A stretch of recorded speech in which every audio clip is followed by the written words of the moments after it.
Dans cette nouvelle vidéo, je vais te montrer comment installer l'éclairage intérieur dans une rame de banlieue, dans le cas présent une Z5600 de la marque Jouef, dans une livrée un peu spéciale. Cet épisode est surtout consacré à l'installation de l'éclairage intérieur dans une voiture intermédiaire, mais je fournirai les plans de montage pour éclairer la fosse motrice ainsi que la motrice. Et en bonus, il y aura les plans de montage pour installer la réversibilité des feux. Allez, c'est parti! Pour effectuer cette opération, il est nécessaire de démonter l'intégralité de la rame. En revanche, la mienne est intégralement démontée, vitrage, soufflet et accessoires présents normalement sur la caisse, tout simplement parce qu'elle a subi un changement de livret. Le matériel requis pour l'électrification intérieure de la rame est le suivant. Je me suis procuré un fil électrique rouge et noir pour représenter le plus et le moins d'un diamètre de 0,034 mm, un ruban de LED blanc ton chaud de 5 mètres qui est sécable toutes les 3 LED, un condensateur avec un pont de diode intégré, des bandes adhésives de cuivre pour faciliter la connexion d'une extrémité de la voiture à l'autre sans gêner la position de l'aménagement intérieur, et des lamelles de contact permettant d'amener le courant dans la voiture tout simplement pour pouvoir l'éclairer. La procuration de ces pièces s'est faite sur le site Limousin Modélisme Train. Sur le plan, le nom du matériel ainsi que sa référence est noté, de façon à ce que vous puissiez le retrouver facilement sur le site qui sera marqué dans la description de la vidéo. Une fois que la caisse est désolidarisée du châssis, on va enlever l'aménagement intérieur, de façon à avoir un accès direct au châssis. Par la suite, je vais percer un trou de part et d'autre de la fixation du bogie pour pouvoir passer le câble électrique. J'utilise les lamelles de contact qui ont été présentées précédemment, cependant elles nécessitent une légère modification puisqu'elles ne sont pas totalement adaptées pour ce genre de modèle.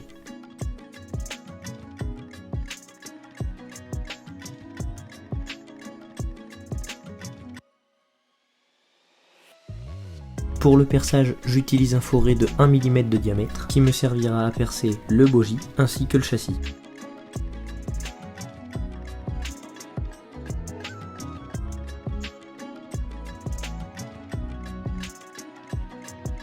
Les deux éléments sont maintenant percés, il est temps de fixer la bande de cuivre adhésive. Alors pourquoi la bande adhésive? Tout simplement parce que le courant est pris sur les deux bogies de la voiture, et même si le diamètre des fils utilisés est relativement petit, les fils gênent le bon positionnement de l'aménagement intérieur dans la voiture. Les bandes de cuivre seront déposées parallèlement d'une extrémité à l'autre de la voiture. Il faut manier ces bandes avec délicatesse, car une fois qu'elles ne sont plus en contact avec l'adhésif, elles se déchirent très vite.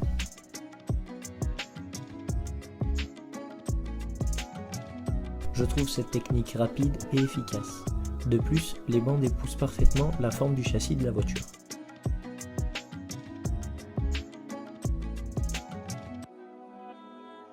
Alors oui, certains pourront dire, oui mais le poids qui sert à lester la voiture est en ferraille et va court-circuiter le branchement quand il va toucher les deux bandes de cuivre.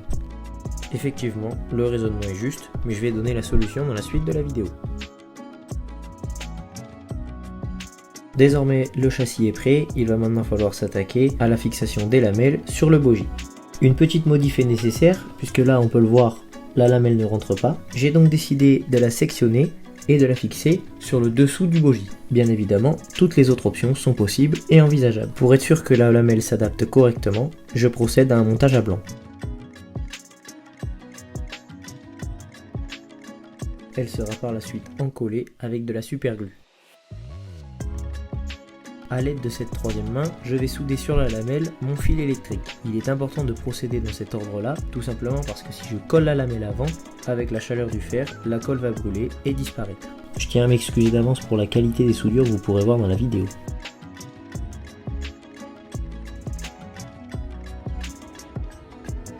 Lorsque le fil électrique est soudé à la lamelle, on va le passer dans l'emplacement prévu à cet effet et on viendra coller la lamelle sur le bogie.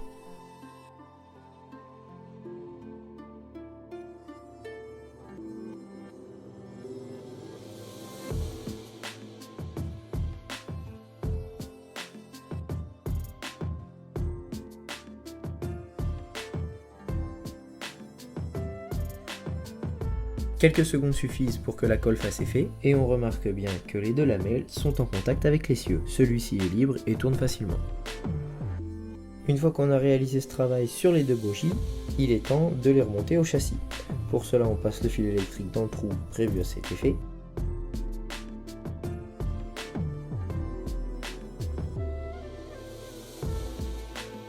et on vérifie bien ensuite que les deux bogies tournent librement. Si ce n'est pas le cas, il faut revoir la soudure.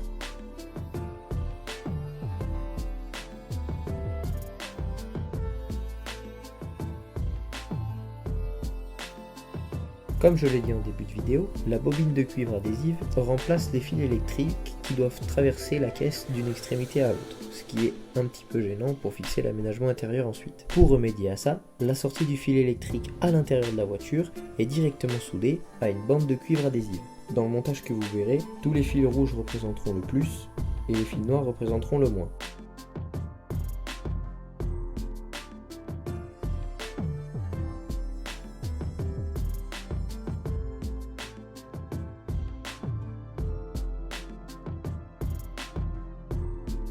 Voilà le résultat attendu.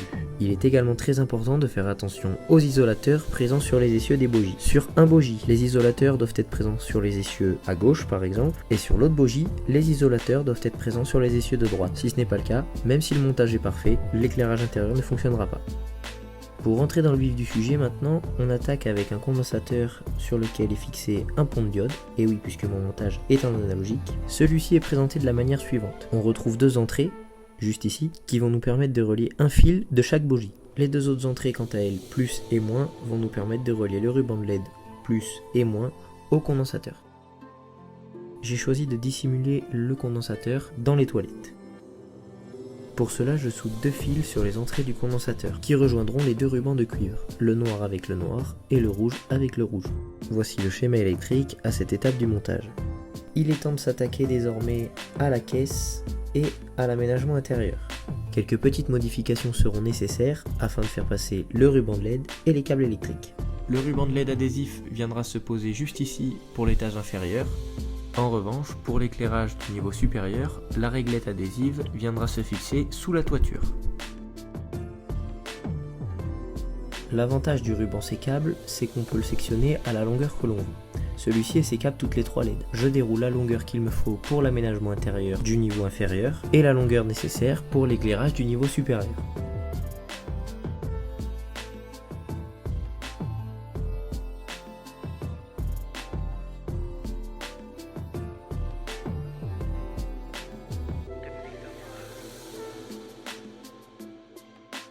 Toujours à l'aide de ma troisième main, je soude le fil moins et le fil plus sur les emplacements prévus à cet effet.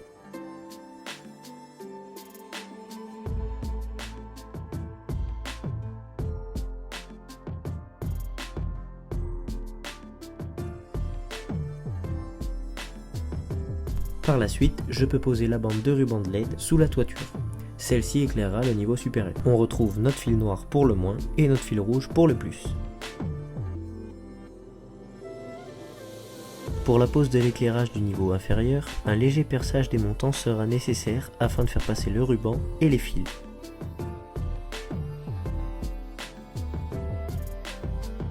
Je procède donc à une légère ouverture.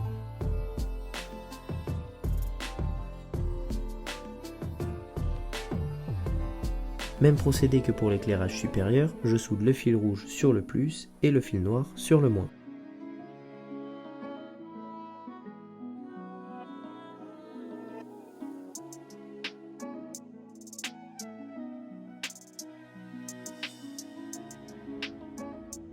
Je fixe par la suite le ruban de LED prévu pour le niveau inférieur.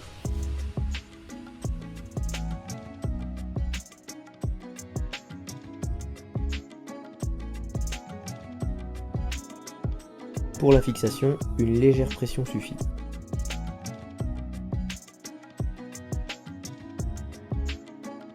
L'ouverture sert à passer le ruban de LED, mais aussi à le faire dépasser avec les fils électriques, puisque celui-ci ne pouvait pas être sectionné beaucoup plus. Je raccorde les plus des éclairages inférieurs et supérieurs, mais également les moins des éclairages supérieurs et inférieurs. Je les soude ensuite sur les pôles plus et moins du condensateur. Voilà à quoi ressemble le montage final. Avant de remonter l'ensemble, un petit test s'impose.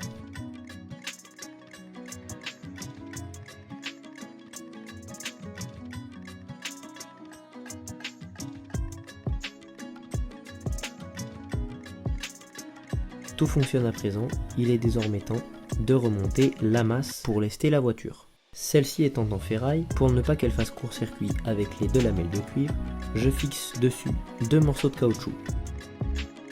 Pour cela, j'encolle la plaque en ferraille et je fixe les 2 morceaux de caoutchouc de part et d'autre, comme ceci. Le montage est maintenant isolé de la plaque en ferraille, je peux la remettre dans l'emplacement qui lui est destiné.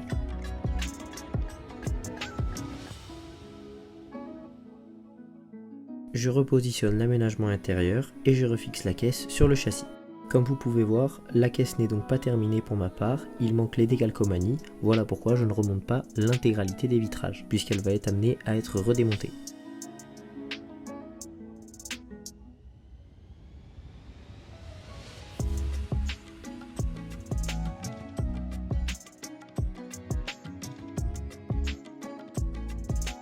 Le montage électrique est maintenant terminé, la voiture est prête à repartir sur le réseau.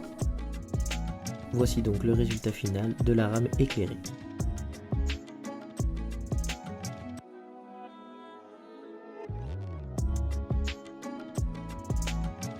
La vidéo n'est peut-être pas très significative, mais l'éclairage intérieur est d'une bonne intensité. Il n'est pas trop fort ni trop faible.